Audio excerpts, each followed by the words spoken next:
viewers, in my previous 3 lectures, I had traced the various alternate systems of medicine in India. Each of these systems have their own unique approach and philosophy. Today I shall trace the path of history and evolution of food in India through the ages. Indian cuisine has been influenced by a 5,000-year history of various groups and cultures interacting with the subcontinent, leading to the assortment of flavors and regional cuisines found in modern-day India. In fact, across many cultures, one can historically trace socio-cultural reasons behind culinary choices. There has been an evolution in our food culture from prehistoric times till date. Among other things, Indian food culture has a vibrant history filled with the tasty twists and turns, which is in agreement with the claim that Indian culture can be explored through its foods. The food that we Indians have been eating has been, over the millennia, steadily evolving both in variety and taste. The food habits and preferences of Indians have changed in stages over the last 4,000 years. One can witness this transition from the Indus Valley days through the Vedic times and after the influence of Buddhist and Jain thought, and the impact on the Dharma Sutras and Arth Shastras of around 300 BC to the Mughals, Europeans and the British. Indian cuisine goes all the way back to 7000 BC when sesames, eggplant and kettle were introduced. It was around 3000 BC that the spices like turmeric, cardamom, pepper and mustard were first used in different parts of India. It was only when the incursions and new settlers came that tomatoes, chilies and potatoes became an integral part in the Indians' diet. Today, every well-known Indian dish is the product of a long history of invasion and fusion of different food traditions. Each food has a history of its own. And we are known, Indians are very well known for their food culture and their versatile cuisines. With respect to socio-cultural development and patterns in food culture, we can roughly divide Indian history into 4 major eras. The prehistoric era, Aryans and the Vedic period, third is the Mughal era, and the fourth is the European colonization period. To begin with, it is very difficult to trace human food habits during the prehistoric era. This is because there was no uniformity of language during this period, and recording of history began only with the invention of language. However, food habits during the Stone Age, Bronze Age and Iron Age can be traced by means other than language. Many other evidences indicate the food culture of that period. Many anthropological evidences and cave paintings found in states like Gujarat, Punjab and Rajasthan point towards the fact that food habits at that time were based on the theme of food gathering for survival. You can see on your screen hunters and food gatherers of yesteryears. The main characteristic of this era were food gathering, hunting, fishing, and some very primitive forms of cultivation. On your screens again, you can see life before written records, which is a prehistoric scenario. And in this, we can see a hunter, a fisherman, and also one can visualize as to what was the life in the prehistoric times. This picture has been taken from the archives of that time only. This was perhaps the beginning of a very slow development of earliest agrarian cultivation, which led to the farming, domestication of animals, and emergence of civilization. The Indus Valley civilization is also known as Harappan civilization. It flourished around 2500 BC in the western part of South Asia in contemporary Pakistan and Western India. In 1920s, the Archaeological Department of India carried out excavations in the Indus Valley, wherein the ruins of the two old cities, Mohenjo-daro and Harappa, were unearthed. On your screens, you can see the extent of area which was covered during the Indus Valley civilization or the Harappan period. Archaeological excavations of Harappan sites have revealed bones of cattle, goats, sheep, buffalo and pigs.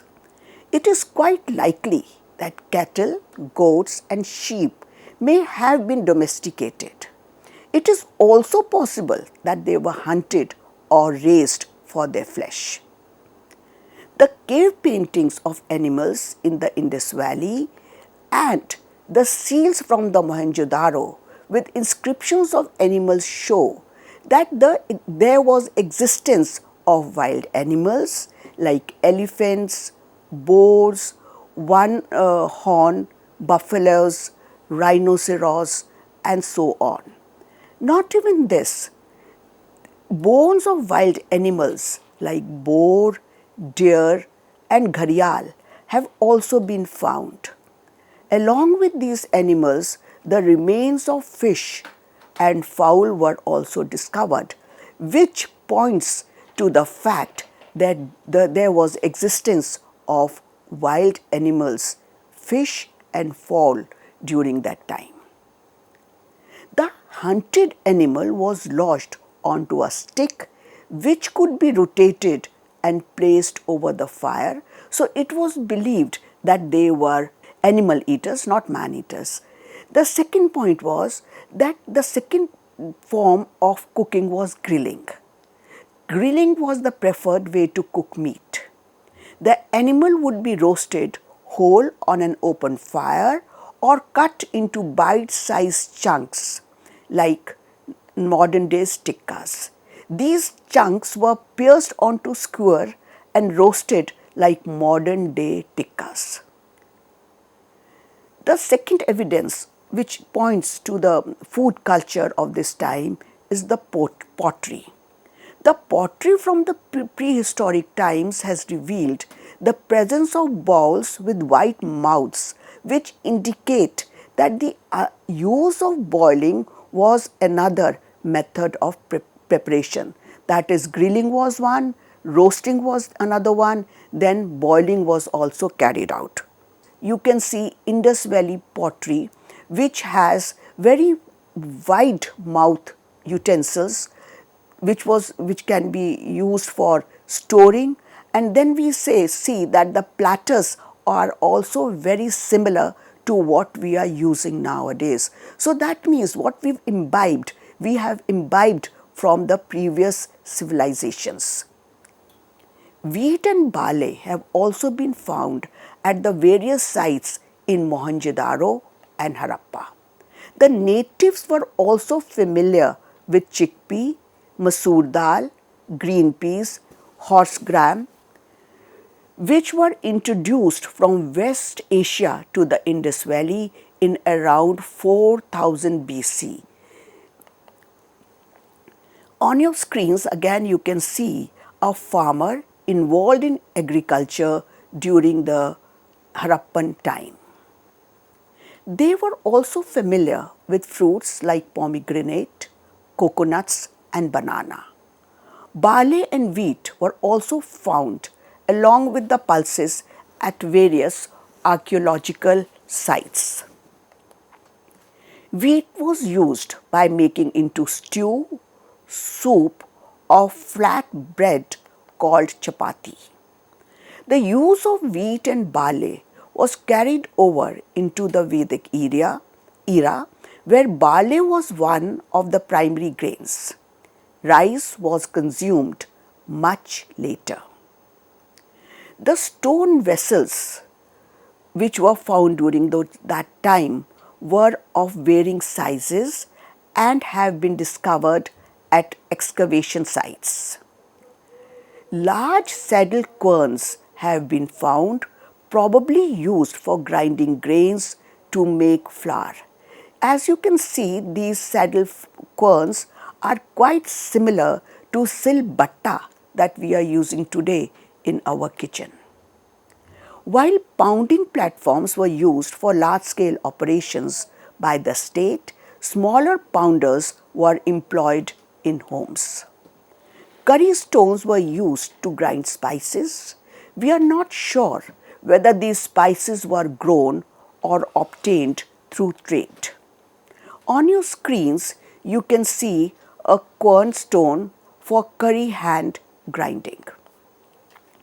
Two types of stones may have been used with the querns, a small one for rolling like a rolling pin and a larger, heavier one to pound on materials. On your screens again you can see a mortar and a pestle which is very similar to a hammam dasta. They also had grinding stones like a chakki which was used to grind different grains. They also had a rolling stone grinder which was again used to grind grains. If we compare the pottery of the Harappan period, we find that we have imbibed or we have taken up or we have modified the Harappan pottery according to our needs. We find that they had long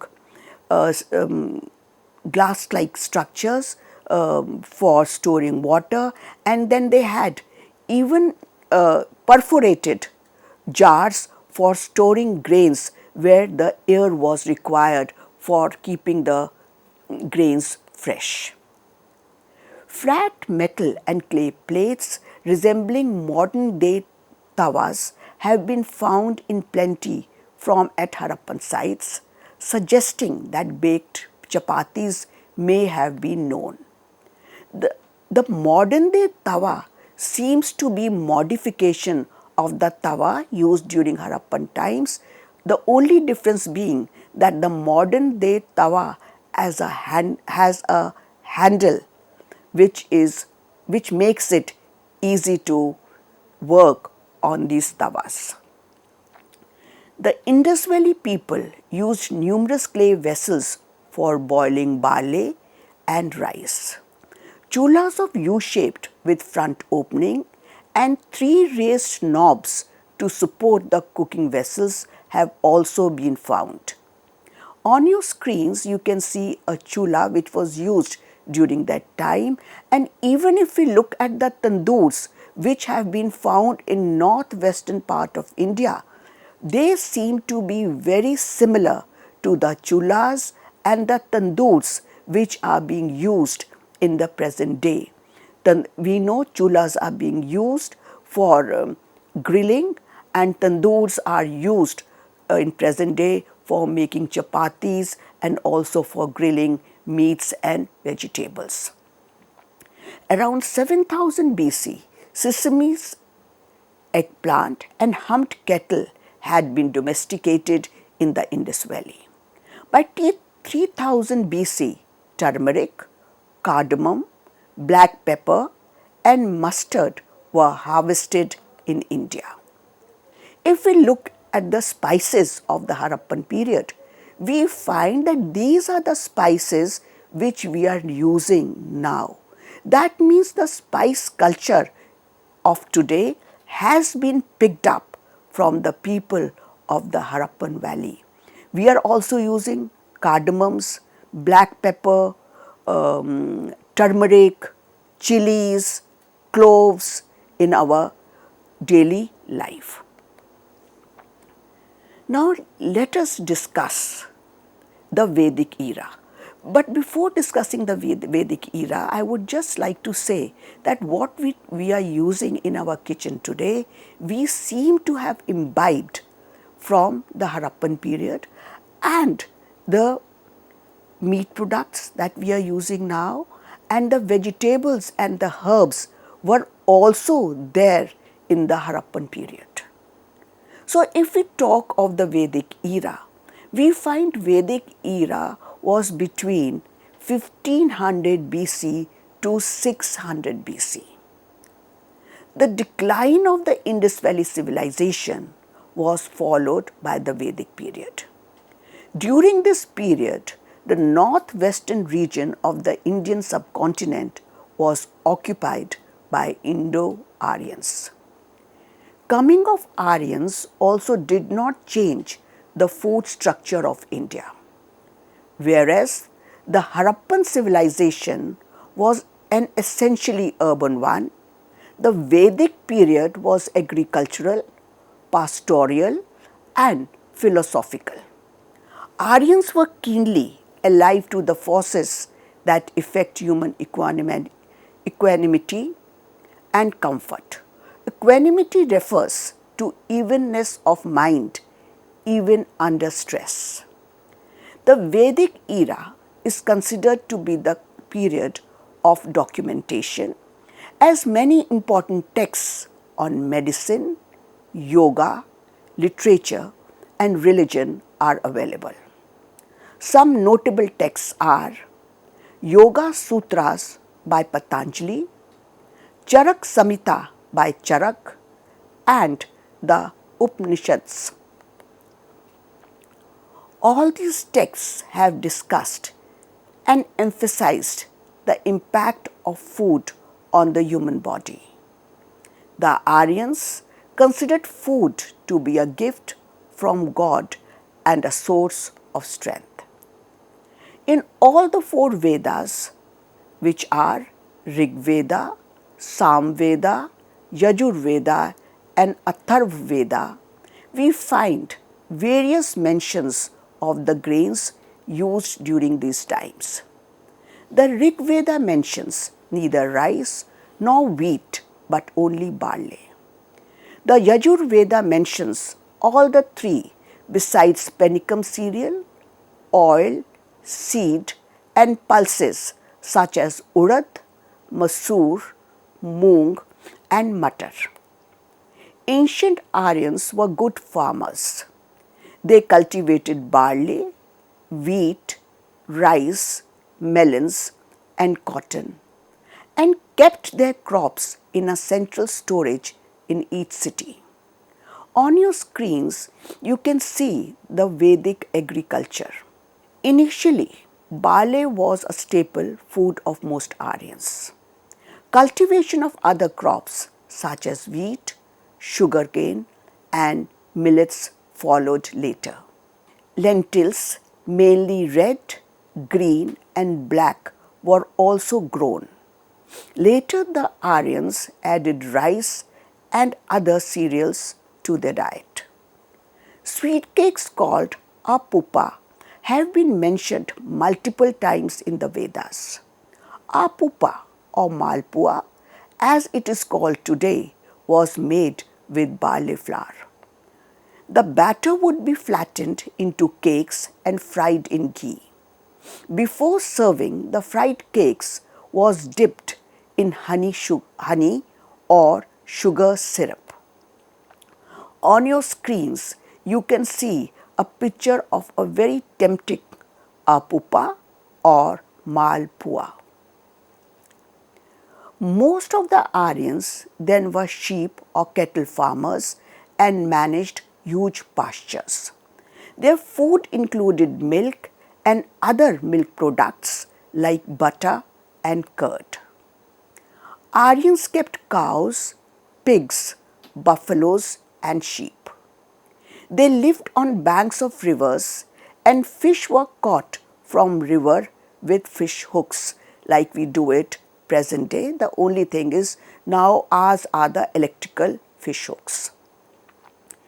Cattle were an integral part of the Vedic culture. There is a lot of reference to milk of cows, though that of buffalo and goat was also used. Dadi, present dahi or curd, was eaten with rice, barley or soma juice. Curd folded into fresh milk constituted a popular drink, the solid portion being termed as a mishka and the liquid portion as vagina. Fried barley called dhana was not just eaten as food but was also offered to the gods. Pulverized barley seeds called sattu have been mentioned in the Vedas. Sattu, a flour made from ground pulses, is used in many kitchens today and it may have roots in sattu. It is mainly obtained from black gram. A porridge called udana was made by boiling barley in milk. Yet another preparation called karamba had yogurt mixed with barley and it is still popular in parts of Gujarat. Shikrani, the modern shirikand, using strained curds, crystal sugar and fragrant herbs was consumed. The solid part of the cow ghee was called manda. Buttermilk was in wide use and it was turned into seasoned dish called saga. Sesame seeds were important as both food and in rituals. As food, they would be cooked with vegetables, added to bread or crushed to extract oil. Turmeric, pepper and mustard seeds were used as flavorings. Various fruits and vegetables are mentioned in the Vedas, including the bale fruit, mangoes, dates, lotus stalks and roots, gourds, jujubes and water chestnuts. These are not very different from the ingredients used in Indian kitchen today, and these are the fruits and the vegetables which we see in our vegetable markets. Aryans ate both vegetarian and non-vegetarian foods. Their main food was products of wheat served with barley or rice along with fish or meat. Animal meat was presumably used in areas which is now in Punjab. Cows, goats, buffalo and bulls were killed for their meat and the slaughterhouses have been mentioned in the texts. The practice of eating horse flesh was introduced by the Aryans, but its consumption did not seem to settle well with the natives. Meats were mostly roasted in clay ovens or on spits over charcoal. The consumption of meat was perhaps a part of survival strategy. Alcoholic beverages existed in Vedic times as suggested by the mention of Sura in Rig Veda, but disapproved for consumption. The drink has been mentioned only in a few places and at times in conjunction with soma. Soma was considered the drink of gods and an elixir for enlightenment. Cannabis or bhang could also be the plant referred to in the text, which was used for preparing the soma drinks, and we come across this plant in wild in our fields.